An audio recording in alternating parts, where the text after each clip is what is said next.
Hi, this is DeAndre Esteen, and this is Compassionate Las Vegas, the podcast.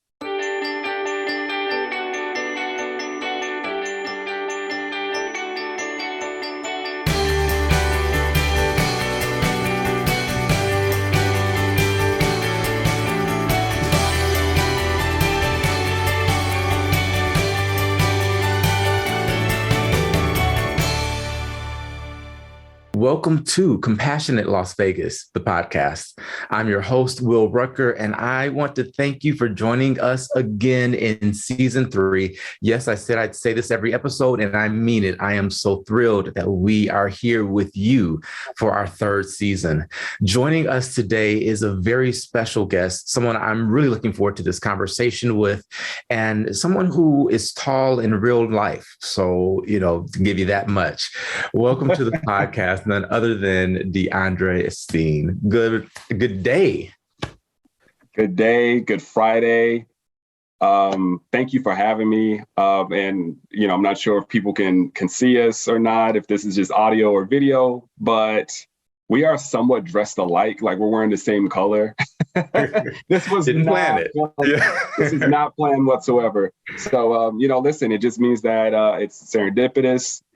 This is going to be a great conversation. It's going to be a great day. And again, I'm just really looking forward to it. Awesome. Well, the first thing I want to ask you is something I actually usually save for the end of the podcast, but I want to start here as kind of our level setting, which is how do you define compassion? Wow. That's a very good question. So to me, compassion is actually when you bring your passion together with someone else's passion, when you guys work together for the common good. And it's believing in doing the right thing to help others. So I think that's a pretty simple way to think about compassion.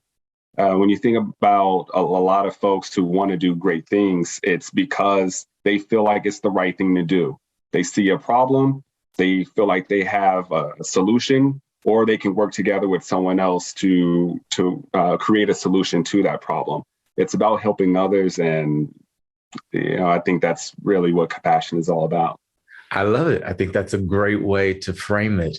So with that in mind, just let our audience know a little bit more about you, but I want you to take us on your journey. Yeah. So, wow, how much time do we have? I'll try to get the simple version. So, born and raised in Las Vegas, pretty much moved around a lot around the city when I was younger. But roots definitely in West Las Vegas. I mean, my grandmother still stays there. My great grandmother still stays there. I go over there from time to time. Got to go to Mario's, get my catfish. I graduated in 2005, right before Katrina hit. And my focus at the time was really around television journalism. I wanted to be a news producer. I wanted to write and really build shows. And a lot of my focus was there. My internships were there as well. And came back and actually got my career started with Channel 8 and then also Channel 13. And was there for about 4 years. And unfortunately, the recession hit at the time. And, a lot of folks were impacted. And I was very young. And it was a struggle for me because, again, that's what I went to school for. And that's all I knew at the time. But when I got let go, I figured, let me do something. Let me, volunteer. And so I actually started to volunteer at the Shade Tree. And I was teaching life skills classes there.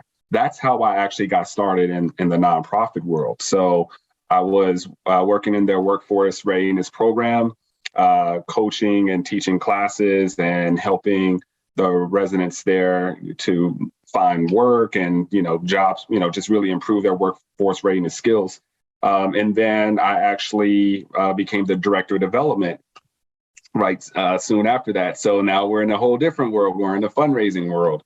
And I think that's where I really started to establish the relationship part, because that's what director, being in development is really all about. And in 2014, I joined Barclays. The name Barclays sounded familiar to me, Barclays Center, and I was familiar with Premier League. And I joined in August of 2014. And Barclays had just really established itself in Henderson about 6 months prior. So I've been with Barclays now for 7.5 years out of the 8 years that they've been here. And, it's been a great journey. I think the one thing, when I look back at my career and the different aspects of my career, and for anyone listening out there, you have to have a cheerleader, because I have had some great mentors and people who believed in me along the way, even when I didn't quite believe in myself, even when I felt like I wasn't being the best leader that I could possibly be, or, but there's always those folks who expect the best out of you. They know that you're capable of being better, and they will root for you. Yeah. And when you say you're with Barclays, tell us what you do. What's your title? Oh boy. So my exact title, and when I give you this title, I'm going to have to explain it anyway, but my exact title is Vice President of Contact Center Site Coordinator. So really what that means is all of our external relationships in Henderson, which we have about 1,300 colleagues in Southern Nevada, I am in charge of the community relations aspect of it. So anything dealing with our philanthropy or fundraising, which we call our citizenship platform, falls under me. And I also oversee that same agenda in our smaller location in Hamilton, Ohio. So really getting our colleagues involved in volunteerism and fundraising, looking out for those organizations who can be part of our investment strategy, dealing with workforce readiness skills. And we have some wonderful community partners out there. Tech Impact is one of them, Help of Southern Nevada, and Junior Achievement, have some great programs that we're involved in. But it's really about building those life skills and those workforce readiness skills. So that's from the investment side, and that's where I spend a lot of my time. But also diversity and inclusion, colleague engagement, and I'm also in charge of internal communications, but also our external relationships, dealing with the chambers of commerces, the LBGEA, City of Economic Development. I really help nurture those relationships and also build bridges too. I like to really think of myself as a connector, in so many ways, because I'm also bringing in, people and telling our story and making sure that the right people are at the table so that our community is successful and Barclays is successful. And how far of a reach does Barclays have? So globally, let's see, about 330 years of history, So that's a long, stage of history right there. But around the world, 40 different countries, 85,000 colleagues. Our U.S. business is based out of Wilmington, Delaware, but our site in Henderson, which is off of Green Valley Parkway and 215, we are the largest operational center in the U.S. So we're in Nevada, we're in Ohio, Wilmington, Delaware. We have our large tech center in Whippany, New Jersey as well. So we're pretty much spread out, but Henderson, Nevada is the flagship operations center. So I have a Barclay card in my wallet as we speak. All right. I just want our audience to hear the first two words you said, Vice President.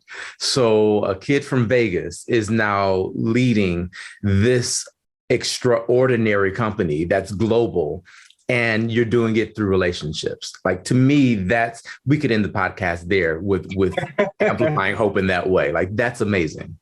Well, I do want to say that I'm one of many vice presidents, and we have a wonderful team around the world who handles the citizenship and the philanthropy piece. So we will all work together. And I think that's one of the crazy things about this pandemic is we're isolated, but it's also allowed us to come together as well, virtually. So I've had a wonderful chance to meet some of my colleagues in London, in Germany, virtually, of course, and we're sharing ideas, hey, what's working, in your community? Oh, wow, this is working with us. Hey, maybe we can do something together and collaborate. So, while, Vice, VP, I'm very proud, of that. And again, a lot of hard work, but a lot of folks believed in me as well. And it gives you confidence, so I also want to shout out, my colleagues, the team, for supporting what we do in our communities, because that's how we're going to be successful, but that's also how we're going to be impactful. Community is a theme of this podcast. And of course, it's the core of our organization at Compassionate Las Vegas, making our community more compassionate. So I love everything that you said. And I'm just really excited to see what you do next and the partnerships that you continue to foster. Because I did do a little sleuthing, like you got this journalism background. So, you got to know a little something going in. Of course, you got to check your sources and everything. Yeah. Absolutely. But one of the things that caught my attention was the build project with the park. And that to me was so important because you brought in the children to actually be a part of that process and to give their voice and input in what you were creating. And to me, that says you understand the importance of having everyone at the table when you're moving forward with anything. So could you speak to that a bit? Absolutely. And that's a wonderful partnership that we've been able to be a part of over the last year. And we're actually just finalized. We're going to take part in the second year. So awesome. we're going to do it again. But the Fox 5 Super Build, they approached us. Fox 5 did. They have this wonderful project that they have been doing where they bring in local companies and they work together to help build and design a playground in an area in need through an organization called Make an Impact. And then later on, working with Habitat for Humanity, you build a house. And this year, the house was built for the Payton family. They have a wonderful, wonderful story. You can go to Fox 5's website and learn all about them and learn about the companies that have been involved and hear our story as well as, why it's important for us. But going back to the playground, which was the first part of it, bringing the kids together, in the area of, it was Gary Reese Freedom Park. I'm used to just saying Freedom Park because I lived in that area and that's where, we would go and hang out, me and my friends and I when we were younger. But the kids in that area, it's about 2,000 children, I believe, would be, utilizing that new playground. But we brought them in different age groups. And we, they got a chance to sort of build out what they thought they would want to see in a playground. I remember that day like it was yesterday, even though it's almost a year ago, because I had the kindergartners. And so that was a whole lot of energy. Then when they gave the kids the cake, I'm like, we're done here because you're going to give 5 and 6 year olds some sugar. And no, but it was great because they took a lot of the ideas from the kids and, really put it in the rendering, and the Raiders were involved as well. So of course it's all, Raiders logoed out and, just seeing the process and us being a part of that process was really great. It was a first time for us. We had to be involved in it a majority of the time virtually, unfortunately, due to safety and health, guidelines. But as I continue to tell the story, and as I continue to let our colleagues know what's going on. And, even virtually, we were part of the design day. But I'm proud to say when we do the house build, we have our day coming up. We will have Barclays colleagues out there. We will be getting our hands dirty and putting the final touches on the Payton family's brand new home. And so, listen, if you have a chance, go to Fox 5's website. They have a wonderful story, wonderful family. I got a chance to meet with them and talk with them. And I'm just so very happy for them and that we're able to be a part of the process. That's beautiful. And I'm just warm and fuzzies, like 2,000 kids have access to this park. And so, full disclosure, I am not a sports person. And I don't even understand, like, okay, people are watching other people do this and they're really excited about it. Like that doesn't resonate with me. But I am amazed at how much Las Vegas loves the Raiders. Like you can't go anywhere without seeing a Raiders license plate or someone in a tee or, a flag somewhere. It's just like the Raiders came and they made this home for real. Yeah. And when you even look at just overall, we're a sports town now. Who would have thought I mean, there were some folks who said we can be a sports town, and but I think the majority of us 10, 15 years ago, there was no way we thought that we would be a major sports hub. Hockey in Las Vegas, but the Golden Knights came in, and unfortunately their debut season, coincided with 1 October. But even right before then, they came in and they embraced the community, right? They came in and they made their impact. They were our Vegas born, organization. And they really showed, that they want to establish roots here. When you think about what the Raiders, when you think about the Aces, when you think about, now we have the Silver Knights, coming in. And when you think about the Arena Football League, all the sports teams that have come in have really adopted Vegas and have really made their stamp as to wanting to make a difference. And whatever their platform is, if it's kids, if it's, veteran families, if it's, the elderly, if it's pets, organizations want to be a part of this community, and they know that giving back is the way to do it. Giving back, that's a big topic right now, because I see us really being a part of a phase shift, and even going from being a town that no one thought would handle sports to being a sports town. I mean, you've got, like, as you mentioned, all of the major teams, and more are still coming.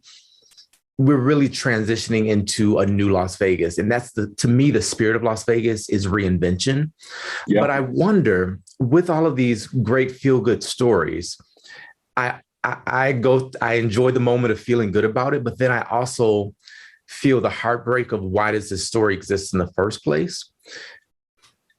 Could you speak to your thoughts on true systemic change? Well, I think the goal for any organization, for any, I'm going to put on my nonprofit hat here for a second. I think the goal for any nonprofit hat, ultimate goal, ultimate vision, is to be in a world where that nonprofit should not exist, right? If you look at domestic violence, organizations, the vision should be, we shouldn't have to be here, but we are glad that we're here to offer these programs and services. When you look at financial literacy, when you look at, racial and social injustice, organizations that serve that purpose, absolutely those things should not have to happen. But we should be grateful that there are organizations, there are individuals, there are teams that are dedicated to those particular missions. Because without those shelter, or services or programs or support, whatever you want to call it, there will be a lot more folks in need. There will be a lot more negativity in our world. So I think that's why, I implore folks to really find out, what are you passionate about? We look at things, especially over the last couple of years. We've seen a lot of, we've known that there are things that have been happening. Our community, we've been speaking about this for years, but I think the world has gotten a chance to see, some of these things that have happened, and unfortunately, it's also led to, to other things. When you look at the pandemic, when you look at, mental health, when you look at, the rise in violent crime or domestic violence, it's just been a world where a lot of the onions have been pulled back, but there are organizations out there. So let's be part of the solution. Let's invest our time in being part of these organizations, that are trying to create solutions.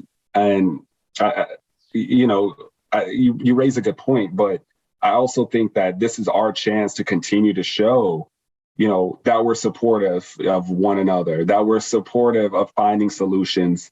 It's very easy to sit back and say, this is a problem. This is a problem. But it's also an opportunity for us to say, this is a problem. What do I have within me? What resources do I have? What passion do I have to work towards, being a solution, or finding a solution? I believe in solutions. And that's really why this podcast exists, is to show the world and remind Las Vegas that amazing things are happening, and that despite all of the negativity that traditional media channels have to show, there's a lot of good that is happening. And as I mentioned earlier, I think transformation is underway. And of course, when you're in the middle of it, you don't necessarily see it in the same way you do once you're to the end and you can look back and look, oh, look what we did. But I really think that this is a unique time in history, this decade that we're in, even though COVID-19 has been around for way too long. I think it's given us some tools and some perspective and some connectivity that we wouldn't have otherwise gotten in this quick time frame, this short of a time frame. So I really appreciate you bringing that solutions-oriented perspective. How else are you engaging with our community here in Las Vegas? Wow. I've had a couple of roles, I should say. And I think one of the most important is mentorship. So I've been very fortunate up until a couple of years ago to mentor a young man through a program that we were with at Valley High School that unfortunately it didn't work out. But the principal was very gracious and said, hey, I want you to stick through it because we have quite a journey ahead with this young man. And so from his freshman year all the way to his senior year in high school, I was his mentor. Very good kid. He ended up getting a partial football academic scholarship and going on to college. So I think he should be in his sophomore, maybe junior year at this point. Mentorship is very important. I've had a few mentors in my life, and being able to guide me and being someone that I can go and talk to. But I also serve on a couple of boards now. I'm on the advisory board for Tech Impact Las Vegas, which is an organization that has programs for youth, work readiness programs. So they have CX Works and IT Works, and I'm on the advisory board for that organization. And I'm very proud that I am the chair of the Henderson Chamber of Commerce's Foundation Board.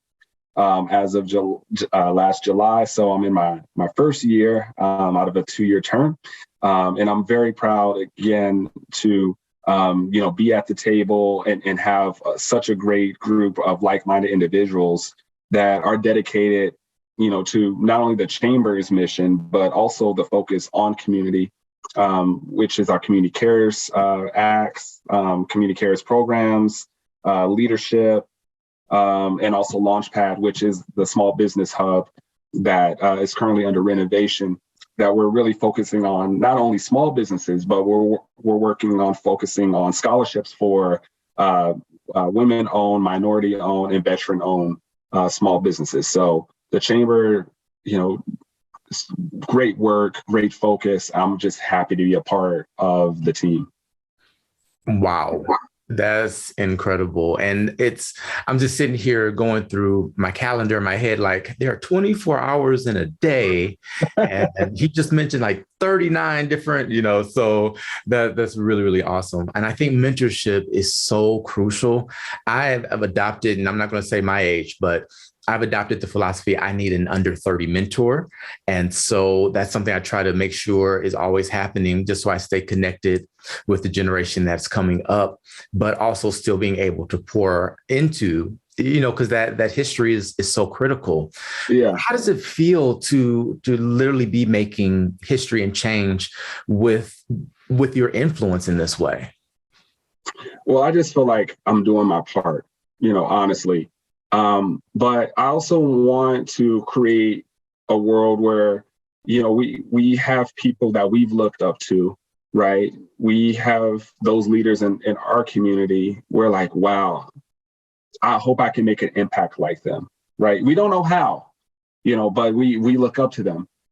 We have to understand that, secretly there's those, who are younger than us that probably look at us the same way.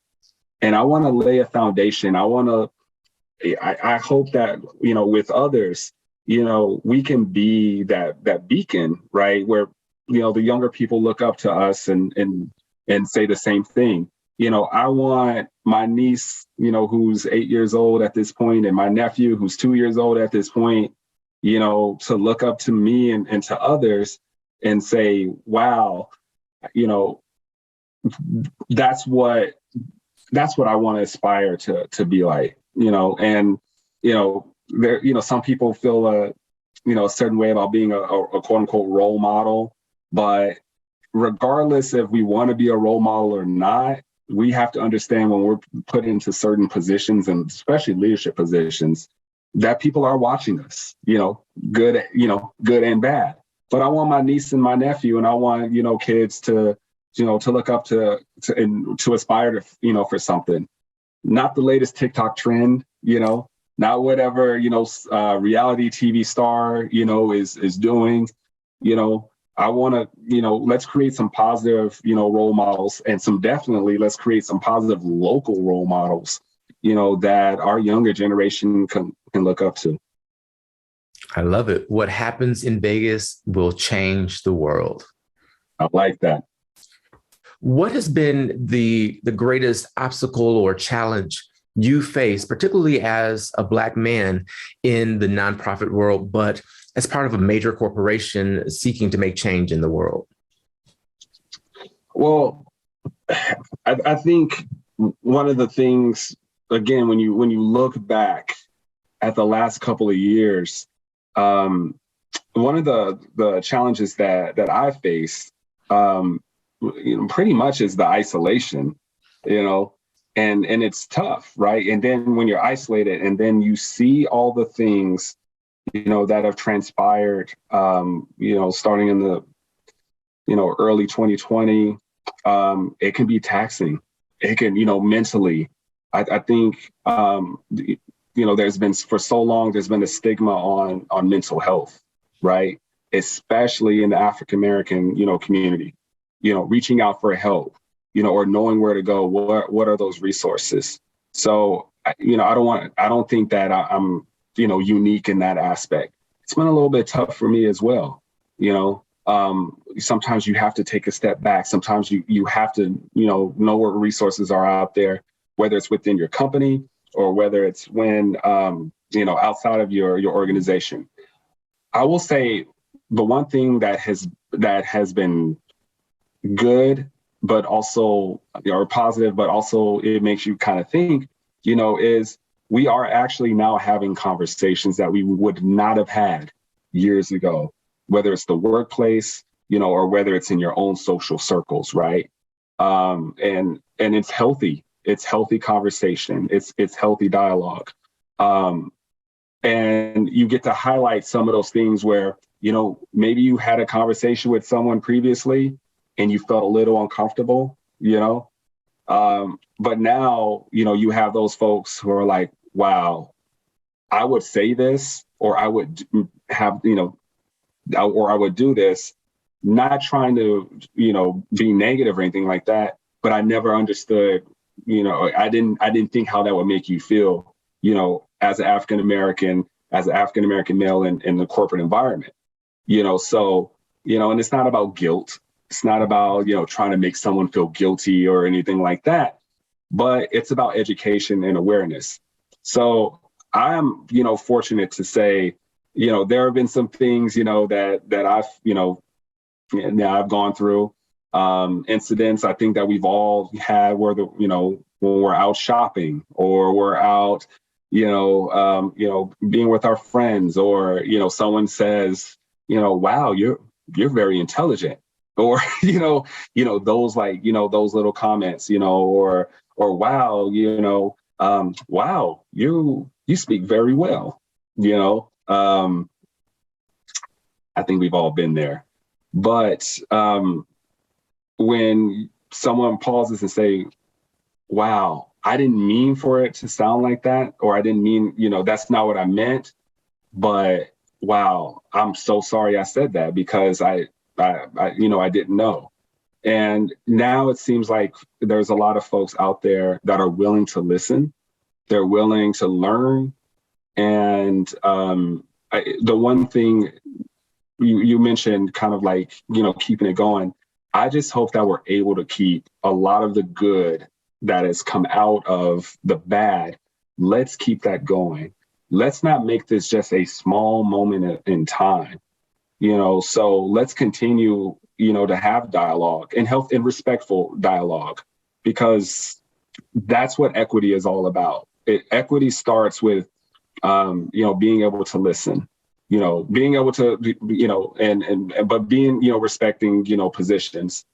We're not always going to agree, in a perfect world, but we're not all supposed to agree. We're not all supposed to have the same viewpoint all of the time, but to bring diverse viewpoints to the table, to create this culture of understanding and learning, I think that's really where it starts. So I'm very glad that, in some ways, we're moving towards that, but let's keep that going. One of my favorite books, I got in a course in undergrad, so it's been, I won't say how many years, but it's been a few. But it's called Building Bridges, Not Walls. And it's all about communication.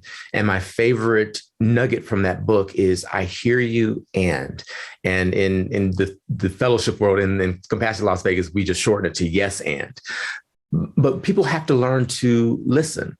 And we think just because we can hear that we've heard, and we haven't. There's context around it. There's our worldview, our perspective that muddies the signal coming in and creates a distortion of the intended message.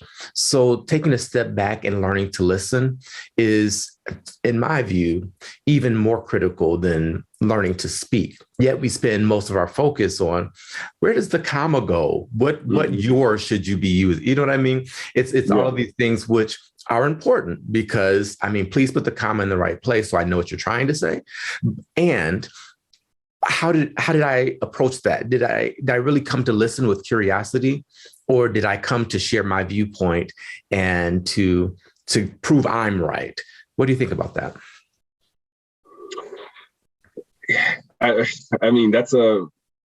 That's a very, very good point. And I think what you're saying is, seek to go into conversations to understand, pretty much, as opposed to seeking to speak. There's a lot of, and let's be honest, I think we've all been guilty of it, as well of, I want to give my viewpoint because I am right. I want to give my viewpoint because you are wrong, and again, let's go into having healthy conversations, respectful conversations, and listen.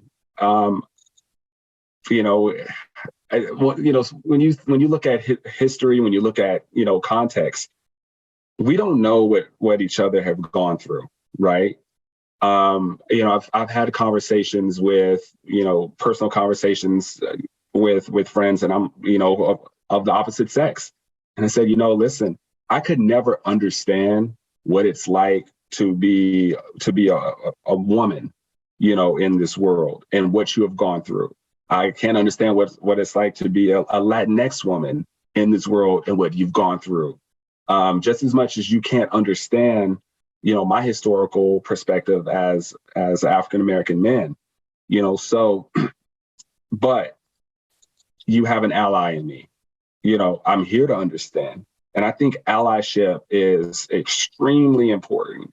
And if you even take a look at, the LGBTQ community, when you look at gender issues, when you look at racial and ethnic and social injustice, we all need to be allies of one another, right? It doesn't mean that you don't have to be necessarily part of that community, but allyship is saying, I'm going to speak up for you, when need be, or I want to understand so that I can rally around what it is that you're going through so I can support you. So I think the allyship is very important too. We've used a lot of terms that I think you and I have a very clear common understanding on what they mean. And I want to kind of go back a bit and dive into some of these words and for our audience to see how their perspective lines up with what we mean. So let's go all the way back to community, where we started. Yeah. What is community to you? Community is everyone living, working, thriving together, right? It's the people, it's their stories within that circle. And the community are, it's different perspectives, it's different age groups, it's different, but we all have the same sort of pride in who we are and where we're from. So I think that would be my definition of community. Perfect. And we've talked a bit about conflict and disagreement and diversity and difference even. We didn't even throw that word out there. What are some of the tools you've used to navigate through diverse spaces with a community that's made up of all those different individuals you just highlighted? Yeah. So from a company perspective, Barclays has, we now have rebranded them employee resource groups. But it's really under that diversity, inclusion, and now equity platform. So it's groups that support our colleagues, everything from the Black Professionals Forum, Young Professionals, Latino Professionals Forum. We have, I believe, close to a dozen groups globally, right? And so these are groups that not only celebrate culture and what makes us different, but it also our groups celebrate what brings us together. And so we've also provided tools on well-being that our colleagues can definitely, take a part in. It's probably one of the things from a culture, company culture standpoint that really makes an impact and resonates with our colleagues. In Henderson alone, about 70% of our colleagues belong to at least one group, right? And when you think about support and when you think about bringing your authentic self to work, these groups are a really big part of that. So I think from a company standpoint, that's been, some great tools that we've all definitely taken a part in. Personally, I love the fact of looking at those pioneers and those trailblazers who came before me. When I think about, I had the opportunity when I was interning at Channel 8 to meet Bob Bailey and what he's done as an African-American in the journalism community and what he's done as a trailblazer. I was just a kid in college at that point, coming back here and had a chance to shake his hand, and he didn't know me from anywhere, but I wanted to tell him thank you, right? And when you look at representation, when you can understand who are the people who came before you, I think you get a great sense of pride of not necessarily wanting to be that person, but you understand you're part of a bigger picture, right? And so for me, I think I've always, I don't want to say always, but I think I've had a sense of being part of something bigger than myself. That's why I love my job. That's why I love, volunteerism and fundraising, because it's an entire agenda, but it allows me to feel like I'm part of something bigger. And then also to bring my colleagues in there to say, listen, you are a part of something bigger than yourselves now, and to really tell that story. So I don't know why I just thought about that being like a singular moment and me just understanding representation, right? But also from a community standpoint, being part of something larger, being part of a legacy, if you will. So that would be a singular moment. And when you think about Bob Bailey and what his family is now doing, and Black Image Magazine. So, got to give a shout out to Charles and Kimberly, for the wonderful work and, what they're doing to highlight the stories, not just in the Black community, but, across, Southern Nevada, and really finding out who are those people, what are those stories that we need to tell and highlight, and how do they impact us? So the legacy continues. And I think from a leadership standpoint, there's other folks, the Shondell Newsoms of the world, Tyrone Thompson, Dr. Darian Pollard, those are the folks that we look to as being part of the trailblazers. And now we are a part of that journey too, and that's really, really crazy to think about, but awesome too. For sure. And every individual you named is just a giant, and you are becoming that and truly standing on their shoulders to do even greater. So I just want to throw that at you so that you own the amazing work and person that you are doing and being. With some of this, the journalism background, I'm just wondering, how does that influence your approach to this idea of diversity? And here's what I mean. With diversity, everyone kind of has their own view of it, and some is more favorable, some is less favorable. Some feel as though this push for diversity is really an exclusionary tactic to transform our world, which we are transforming, but they feel as though perhaps they're being displaced instead of others being included at the table. How does your journalism background influence your approach to diversity, navigating that space? Well, that's a good question. But I was having that conversation with one of my best friends, actually, just last week. And it's like, listen, we want to have a chance to be at the table, right? It's not about, replacing, or anything like that, but it's about having a seat at the table, but not only just having a seat at the table, being able to speak at said table, because we haven't had those chances in a lot of circles, right? So I think because some folks are they're used to the status quo, and so anything that Ursa, takes away from that, it's jarring, right? And it's like, whoa, am I being replaced? Whoa, what is this? No, it's not about that. It's about, let's bring a variety of folks to the table. Let's bring, from a gender perspective, from a, racial perspective, from, LGBTQ, whatever, let's bring everyone to the table, because that's what our community looks like. That's what our world looks like. You can't have a world view of things if you don't have everyone at the table giving you a perspective. From a journalism standpoint, I think that's why I wanted to get into journalism initially, is because I wanted to be part of the storytelling process, where you can remove stigma. What do you see, on the news, African-American males, crime, whatever the case may be, but that's not who we are.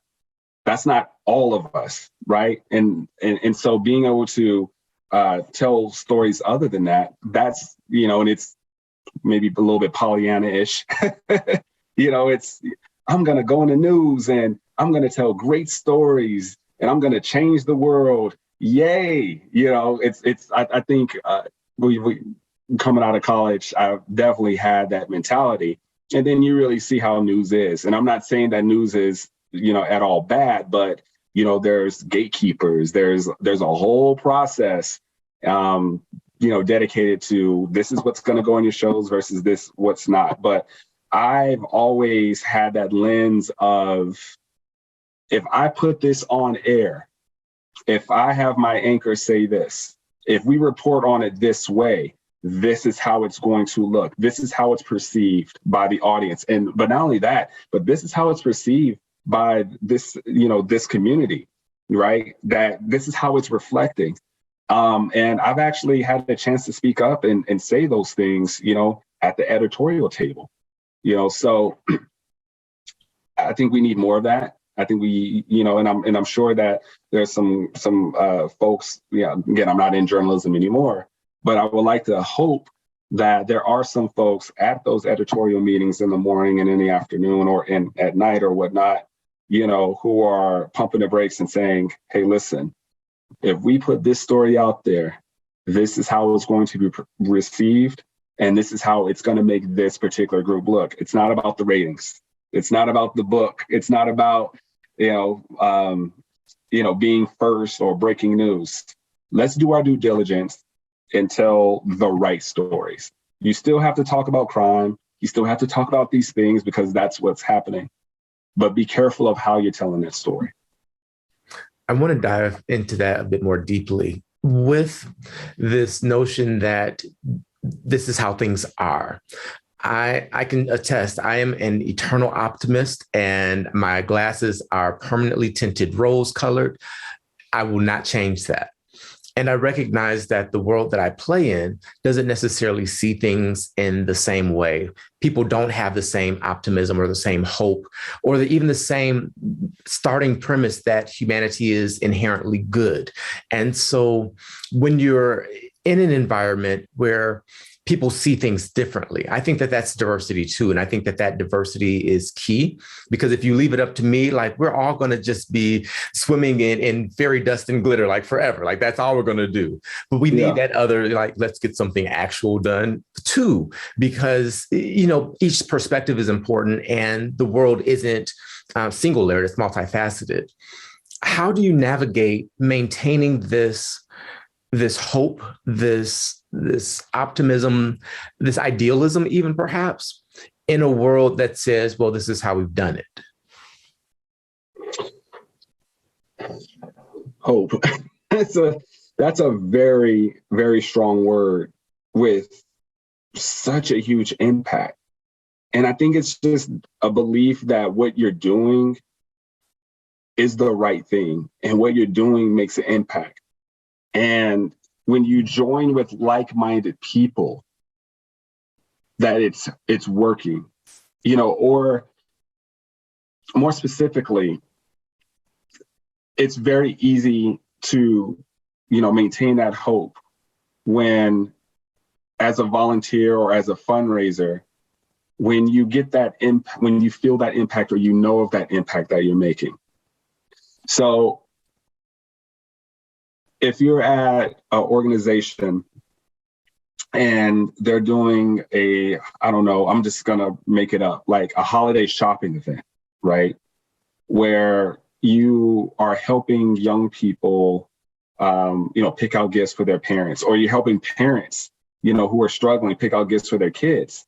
And they tell you, thank you. This means so much to me. Without this, I would not have been able to do this. When you get that back, even though it's just one story, it makes you feel so good. And it fills you with hope that, you know what? I might not be able to change the world. I might not be able to change the world, next week. But for the moment, for this hour, this 2 hours, I have just changed someone's life. You never know what someone is going through. It can be a smile. It can be a simple, how are you doing? When you can treat people like they're people and you show that they care, for some, that's all they need. That's hope. That's what gives me hope. We might not be able to change the world. I was about to go into a Tupac quote for a second. I might not change the world, but I'll spark the flame, that'll help change the world. But it's true though. We might not be able to just change everyone's mindset or change the world by next week or next month.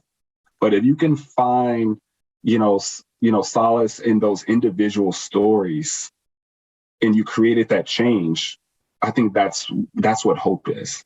And then you just do it one by one. I really like that. What is the difference for you between progress and change? Progress and change. Wow. I never thought about that. When I look at it, progress is moving forward. Change is not all change is good, but I think when I look at progress as being a more positive statement, right? It's moving us forward, in maybe a very similar direction. Things change all the time. Some things change for the better. something's changed, not necessarily for the better, right? So I think change could be, more or less either or, and maybe change is more of a, it's, I don't want to say it's an adaptation. Maybe progress is more of an adaptation to move forward. So I kind of look at, I think when just kind of like on the spot, progress, more or less moving forward, singular direction. Change is just something that has happened. It can be good or it can be bad. I think you did good for just putting you on the spot with that.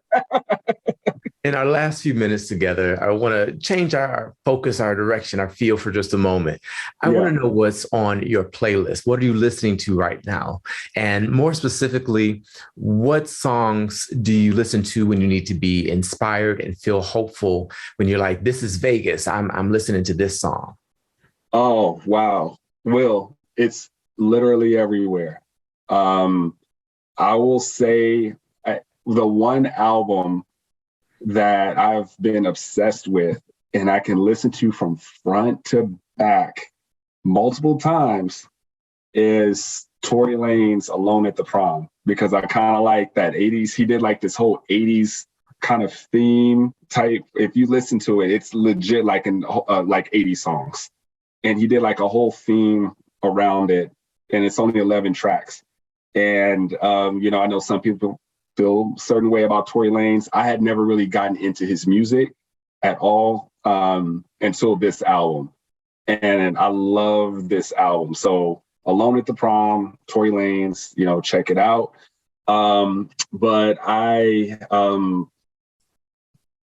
when I need motivation, it can go anywhere. When I'm feeling down, I kind of feel like I need to just kind of listen to something.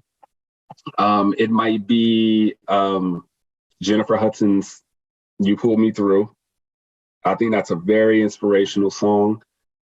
When I felt like I was at my lowest, Whitney Houston's I Didn't Know My Own Strength, which, I think it takes special, unfortunately she's not with us anymore. So I think that song, adds a special, a little bit more meaning. I have a different playlist for when I work out, but then also I might listen to some classical music. I might listen to some Mozart. I might listen to, I like the Hannibal soundtrack. So again, we're going a little bit everywhere, but J. Cole, I'm a huge fan of Kendrick. When he comes out, let's see what else is out there for me. I've been listening to a lot of like older stuff too. So I've been kind of going back define to older. You're talking about 80s? Is that older, or like what do you mean older? So 80s, late 90s. I've been kind of going back to my Cash Money, kind of No Limit, era, You so said that's what, 90s and older in the same, no, 90s is like yesterday. It's not older, okay? If you think about it though, 90s, we're looking at about 20 years. We're looking about 20 years, Will. So, I'm not accepting it. Not happening. Yeah. Listen, in full disclosure, I'm approaching 40, right? So, I don't think I'm old. I recognize I'm getting older. My niece definitely let me know that I was getting older. I love my niece and my nephew, but yeah, she definitely let me know I was getting older. But, when I look back, I'm like, wow, last year was my 20-year high school, anniversary or whatnot, so 20 years, Cash Money, No Limit, Prime. So I've been kind of going back there a little bit. There's a lot of new stuff. I'm sorry, I just can't really get into. I think a lot of the rappers sound alike. They have the same names, so I can't really tell them apart. But but there's some stuff that I like that I'm getting into. So Good. Well, hey, I so appreciate you sharing that. And I love music. And so I always ask that question because I think it gives a perspective on an individual that, once you peel back some of the layers what's at the core is like, this is something that gives you that insight. So thank you for sharing that. If you could, in a sentence or two, what do you want our audience, our viewers, our listeners to take away from our time together today? I want our audience to understand the important role that they play. And, progress in creating hope, whether it's individually, whether it's with your company. I'm very proud of the fact that I work for a company that really supports volunteerism and getting out there and making a difference. I'm very proud that I have a group of friends in my circle that believe in the same thing. So find people who are as passionate about something as you are. The people who are going to push you to be successful, but that are also pushing you to be a part of something bigger. So Will, definitely want to thank you for this time and allow me to, laugh a little bit, and say some, tell some stories. And, this has been awesome. So thank you. Yeah, and thank you for joining us. This has been Compassionate Las Vegas, the podcast. I am Will Rucker. And as I always remind you, you are not just a drop in the ocean. You are the entire ocean in a drop, and what you do matters. So live compassionately.